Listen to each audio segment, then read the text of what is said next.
प्रिय साथियों, आज सक्सेस स्टोरी की श्रृंखला में हमारे गांव थेलासर के कुंवर रणविजय सिंह राठौड़, जो कि वीरेंद्र सिंह जी के पुत्र हैं और ठाकुर प्रताप सिंह जी के पौत्र हैं। आपकी जो पीढ़ी है वो तलवार की भी धनी रही है, कलम की भी धनी रही है। क्यों, मुझे याद है आपके परदादो शाह के भी दादो साहब मुकन सिंह जी नाम था और वो चिराग डाकू से लड़ते हुए शहीद हो गए थे।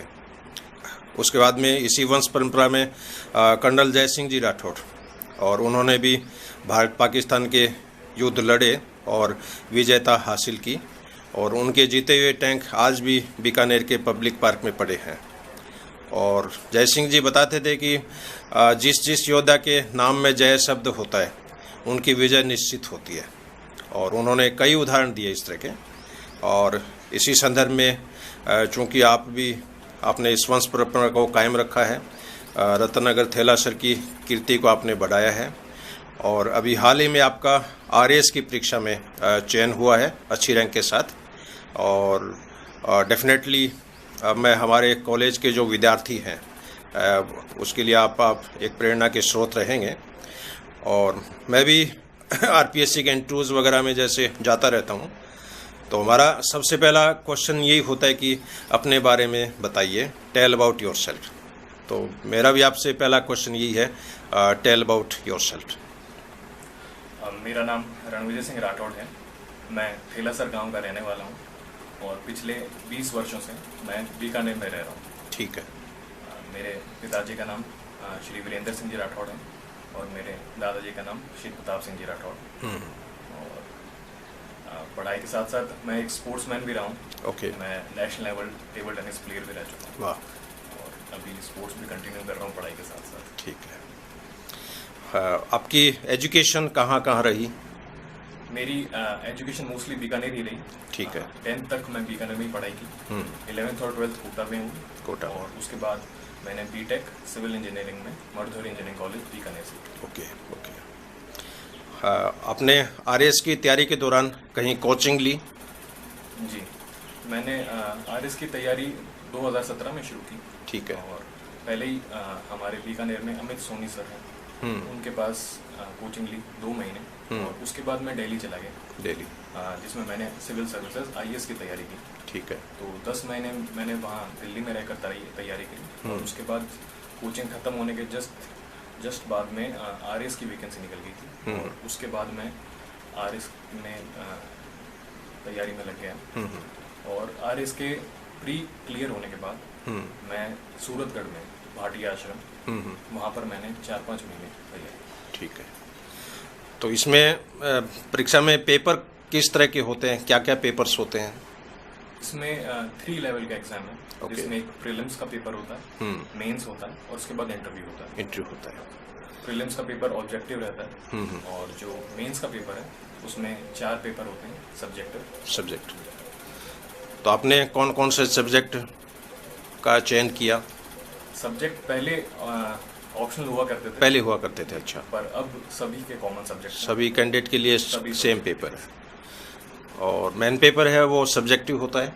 हाँ, प्रीलिम्स जो पेपर है वो खाली क्वालिफाइंग है। उसके मार्क्स हैं, वो फाइनल जो मेरिट बनती है उसमें ऐड नहीं होता है। अच्छा अच्छा। सिर्फ और सिर्फ मेंस और इंटरव्यू के मार्क्स ऐड होते हैं। मेंस 800 का होता है और इंटरव्यू 100 मार्क्स का। और आपका परीक्षा का माध्यम हिंदी रहा या इंग्लिश रहा? मेरा इंग्लिश रहा। तो आपने इसके लिए किस किस तरह के रिसोर्स मटेरियल, गाइड्स, कोई स्टैंडर्ड बुक्स? सबसे जो बेसिक चीज़ है वो जो एनसीईआरटीज़ की किताबें हैं और जो आरपीएससी राजस्थान बोर्ड की किताबें, वो एक मेजर जो बेसिक जो बिल्डिंग स्टोन है इसका आरएएस का, वो है। तो सबसे पहले वो बेसिक्स क्लियर करने के लिए ये किताबें हैं मेन। उसके बाद मैंने जैसे दिल्ली में तैयारी की, तो यूपीएससी के आईएएस में जो हमारे जो कोचिंग थी वहाँ पर जो नोट्स थे उनके थ्रू, और जो स्टैंडर्ड बुक्स होती हैं जो यूपीएससी में आईएएस में यूज़ होती हैं, वही बुक यहाँ पर भी यूज़ की। और साथ में जो राजस्थान जीके का पार्ट है उसके लिए हिंदी ग्रंथ अकेडमी, राजस्थान की जो हिंदी ग्रंथ अकेडमी उसकी जो किताबें हैं, और थोड़ा बहुत मटेरियल इधर उधर से इंटरनेट के थ्रू, यूट्यूब के थ्रू ये कंपाइलेशन है। प्रतिदिन आपका स्टडी का शेड्यूल कितने घंटे का रहा? अलग अलग टाइम पे हम दिल्ली में जब कोचिंग चलती थी तो कोचिंग हमारी 2.5 घंटे की कोचिंग होती थी, तो शाम को होती थी। उसके अलावा लगभग यही चलता था, इसी के अराउंड चलता था पूरा। तो सुबह उठ के 6 बजे के आसपास उठने के बाद वो लंबा एक थोड़ा शेड्यूल सुबह का, क्योंकि अच्छी पढ़ाई होती है, तो एक थोड़ा लंबा शेड्यूल 12-1 बजे तक, और बीच में जो ब्रेकफास्ट और थोड़ा बीच में 2 घंटे के बाद 15-20 मिनट का ब्रेक, ये सब।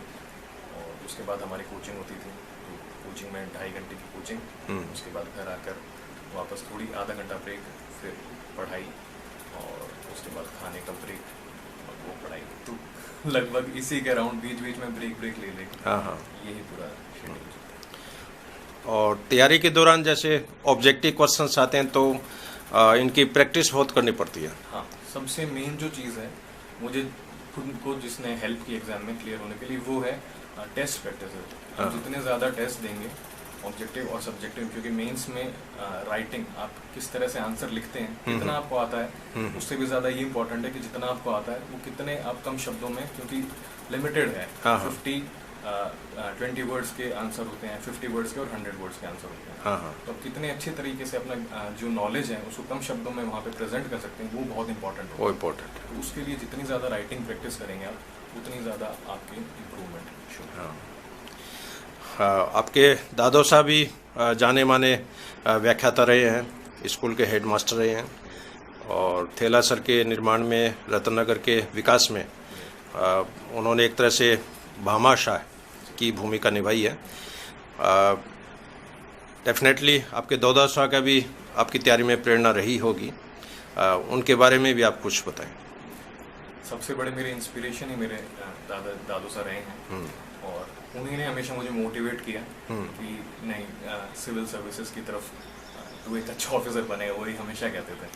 तो उन्हीं की सबसे बड़ी मोटिवेशन, और जिस तरह से वो काम करते थे पूरे गांव में, रतनगर में उन्होंने बहुत सारे सोशल वर्क किए। बिल्कुल, वो एक बहुत बड़ा इंस्पिरेशन रहता है, क्योंकि जो एडमिनिस्ट्रेशन का जॉब है वो एक वेलफेयर जॉब है, आपको लोगों के लिए, जनता के लिए काम करना होता है। तो वो सबसे बड़ा इंस्पिरेशन हो ही रहे, और आज वो होते तो मुझे और भी ज़्यादा खुशी। बिल्कुल बिल्कुल।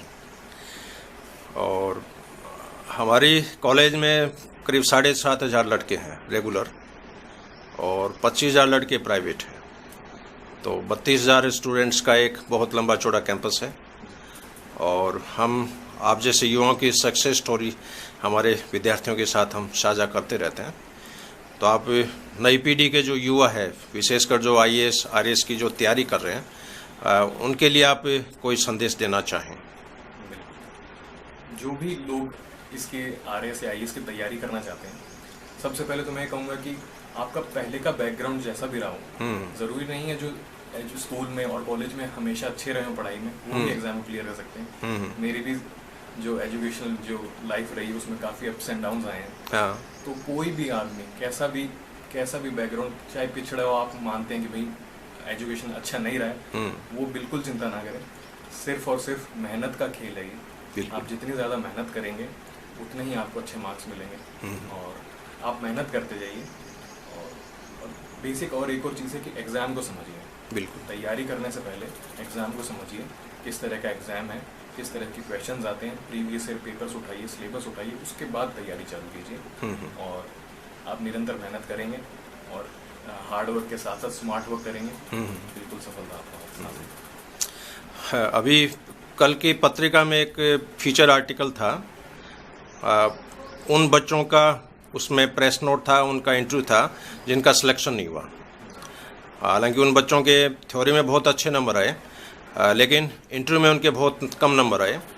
और उसके पीछे कारण ये बताया कि कुछ विद्यार्थी टी शर्ट्स पहन के चले गए, कुछ विद्यार्थी जो रंगीन चश्मे होते हैं, गॉगल्स, वो लगा के चले गए, कुछ स्पोर्ट्स शूज़ पहन के चले गए, जीन्स की पैंट, टाइट जीन्स पहन के चले गए। तो क्या साक्षात्कार के दौरान विद्यार्थी का ड्रेसिंग कोड, ग्रूमिंग सेंस, क्या इसके भी कोई भूमिका है?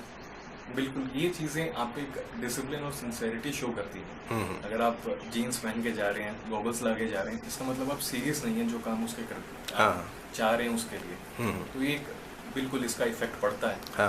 और आपको जब भी इंटरव्यू जाएं, एक फॉर्मल ड्रेस और अपना पूरा बेस्ट दे के जाएं कि मुझे मैक्सिमम अपना 100% देना है। हाँ, तो ये एक केयरलेसनेस शो करता है, इसकी Careless. वजह से हो सकता है कि नंबर कम हाँ, मिले। हाँ। और आपके साक्षात्कार के दौरान किस तरह के क्वेश्चंस पूछे गए, क्या क्या क्वेश्चंस पूछे गए? जी, मेरे इंटरव्यू में मुझसे पॉलिटी, इंडियन पॉलिटी के काफ़ी क्वेश्चंस किए गए। और एक हमारे जो बोर्ड मेंबर थे, शायद वो साइकोलॉजिस्ट थे, उन्होंने मुझे कुछ साइकोलॉजिकल क्वेश्चन पूछे कि आपको अगर एक भगवान वरदान दे कि आप एक फ्लावर बनना चाहेंगे तो आप कौन सा बनेंगे, क्यों बनेंगे, इस पे कुछ क्वेश्चंस हुए। और उन्होंने पूछा कि आप अगर अपनी पूरी आपको ज़िंदगी वापस जीने का मौका मिले तो कौन से ऐसे चीज़ें हैं वो जो आप बदलना चाहेंगे, ये क्वेश्चंस हुए। और थोड़े करंट से रिलेटेड एक दो क्वेश्चंस हुए। गंगा, जो क्लीन गंगा प्रोग्राम है, उस पर क्वेश्चन हुआ। और बाकी मेरा थोड़ा स्पोर्ट्स बैकग्राउंड था, तो स्पोर्ट्स पे नॉर्मल दो चार क्वेश्चन। तो बेसिकली इंटरव्यू चलता है कि आप जो क्वेश्चन का आंसर दे रहे हैं उसी पे आगे क्वेश्चंस बनते रहते हैं। हाँ, तो जिस तरह से आप आंसर करते हैं, तो ये आप अगर आप लीडिंग आंसर्स देंगे, आंसर में कुछ ऐसी चीज़ डालेंगे जिससे अगला क्वेश्चन बना सके और आपको आती हो, तो ये इंटरव्यू में काफ़ी हेल्प होती है। हाँ, ये कैंडिडेट पे डिपेंड करता है कि वो इंटरव्यू लेने वाले को अपनी तरफ डाइवर्ट कर दें। अभी हाल ही में कुछ अखबारबाजी भी हो रही है कि इसमें धांधलीबाजी भी चल रही है, पैसों का लेन देन भी हुआ है। क्या ये बात सही है? ये तो अब इन्वेस्टिगेशन के ऊपर ही डिपेंड, वो ही बता पाएंगे कि सही है नहीं। बट हमें जो फोकस करना है, हाँ, ये चीज़ें होती रहती हैं। होती रहती है। नेगेटिविटी हमेशा कहीं भी आप जाएंगे वहाँ पे रहेगी, पर हमें तो जो हमारा गोल है और पॉजिटिव रह के तैयारी करनी चाहिए। और बहुत सारे हो सकता है कुछ दो चार ऐसे मामले हों भी, सही भी हों, गलत भी हों, बट जो मैक्सिमम जो सिलेक्शंस होते हैं वो आपकी मेहनत पे होते हैं। तो आपको तो उन्हीं पे फोकस करके पूरी तैयारी करनी चाहिए। आपका इसमें रैंक कौन सा प्राप्त हुआ? मेरी रैंक 464 है। 464 है। 464 है तो डेफिनेटली अलाइड सर्विस में जी, आप जैसे आएंगे। और अभी आपका ट्रेनिंग चलेगा ओटीएस में मैं भी जाता हूँ, तो संभवतः अपनी मुलाकात वहाँ होगी एक व्याख्यान के रूप में। लेकिन कई बार देखा गया है कि अलाइड सर्विस में जो विद्यार्थी आते हैं वो कई बार जॉब से सेटिस्फाई नहीं होते हैं, फ्रस्ट्रेट हो जाते हैं और फिर वो दूसरी नौकरी की तरफ, दूसरे महकमे जाने का वो प्रयास करते हैं। तो क्या आप भी आगे आईएएस का इनका तैयारी जारी रखोगे अपनी? बिल्कुल। किसी भी जो भी कोई कैंडिडेट तैयारी करता है आरएस की, आईएएस की, तो यही सोच के कि भाई मुझे एसडीएम या फिर आईएएस बनना है, यही सोच के करता है। और यही तो एक ह्यूमन नेचर भी है कि हमें बेटरमेंट की तरफ जाना चाहिए। तो बिल्कुल मैं भी अगले आरएस की तैयारी साथ साथ में जॉब के साथ साथ करूँगा। हाँ, आप यहाँ थेलासर भी रहे हैं, बीकानेर भी रहे हैं। दोनों जगह में आपका मन कहाँ लगता है?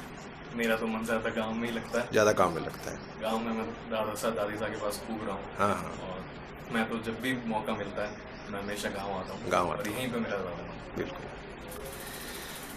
हाँ, इसके अलावा और कोई बात आप साझा करना चाहें?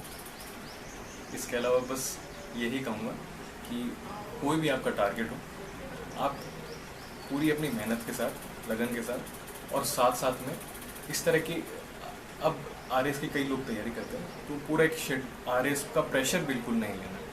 आप तैयारी के साथ साथ खेल का समय ज़रूर निकालें। हाँ। ये मैं ज़रूर कहना चाहूँगा कि 1 घंटा आप अगर दूसरी एक्टिविटीज़ करेंगे तो आपके इससे माइंड भी फ्रेश रहेगा और आपकी जो कैचिंग पावर है वो स्ट्रॉन्ग रहेगी और बहुत ज़्यादा स्ट्रेस में नहीं आएंगे। बिल्कुल। तो खेल, क्योंकि मैं एक स्पोर्ट्स पर्सन रहा हूँ बीच, और मैं भी अभी लगातार साथ साथ में 1 घंटा शाम को ज़रूर खेलता था। तो आप ज़रूर ऐसा कोई काम करें जो आपकी रुचि का हो। हाँ, तो आपकी तैयारी इससे सही चलती रहेगी। हाँ, इसके अलावा आरएस में क्या मारवाड़ी से रिलेटेड भी कुछ क्वेश्चन आते हैं? सब मारवाड़ी शब्दों से या शेखावाटी से रिलेटेड? अभी मेंस के पेपर में पहले 2013 में तो मारवाड़ी से रिलेटेड क्वेश्चन आते थे, बट अभी सिलेबस के अकॉर्डिंग अब सिलेबस के अकॉर्डिंग कोई मारवाड़ी सिलेबस में है नहीं। हाँ। तो अभी सारे क्वेश्चन जो आपके सब्जेक्ट से रिलेटेड है। हाँ, क्यों मेरे ध्यान में 5-7 वर्ष पहले जब आरएस की एग्ज़ाम हुई थी तो उसमें फलसा क्या होता है, जैसे ये क्वेश्चन पूछा गया। और जो दूसरे स्टेट के विद्यार्थी है, हिंदी भाषी विद्यार्थी है, जो राजस्थानी भाषा के संपर्क में नहीं है, उनको बड़ी दिक्कत होती थी इस तरह के क्वेश्चंस में। अब ये चीज़ें हटा दी गई हैं। अब हटा दी गई है। तो कुल मिला के आरएस का जो एग्ज़ाम है इतना हार्ड नहीं है। नहीं, हार्ड तो बिल्कुल भी नहीं है। आप लगातार अगर मेहनत करेंगे और एक शेड्यूल के हिसाब से एक एनवायरनमेंट में रह के तैयारी करेंगे तो निश्चित तौर पर कोई भी इंसान सक्सेस आराम से आरएस में हासिल कर सकता है। हाँ। और आपकी सफलता में डेफिनेटली आपके परिवार का भी योगदान रहा होगा। सबसे बड़ा मैंने जैसा कि बताया, मेरे दादू साहब, हाँ। दादी साहब, पापा मम्मी, हाँ। मेरी बहन, मेरे बाबू साहब, भाभू साहब, बुआ साहब, इन सबका बहुत बड़ा रोल है, क्योंकि आप बहुत ही एक लंबी तैयारी हो जाती है, उसमें आपको जब तक मेंटल सपोर्ट नहीं रहता साथ में परिवार का तो काफ़ी टफ हो जाता है। बिल्कुल। तो मेरे सभी परिवार वालों ने बहुत ही मुझे मोटिवेट किया पूरी तैयारी के दौरान, और खासकर मेरे जो पिताजी वो मेरे साथ साथ ही कहूँगा कि वो भी तैयारी कर रहे थे। अच्छा। वो भी मुझे इधर उधर से पढ़कर नोट्स बनाने मेरे, और उन्होंने काफ़ी हेल्प की। पापा का बहुत हार्डवर्क किया उन्होंने। हाँ। मेरे बराबर ही उन्होंने, आप कहेंगे, जो तैयारी मेरे साथ में। बिल्कुल।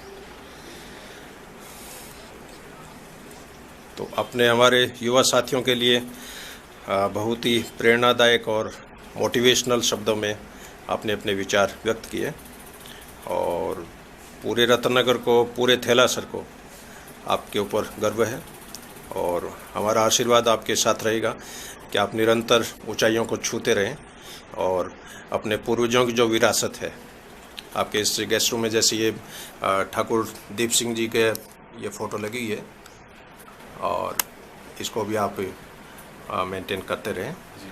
इसी के साथ मैं धन्यवाद।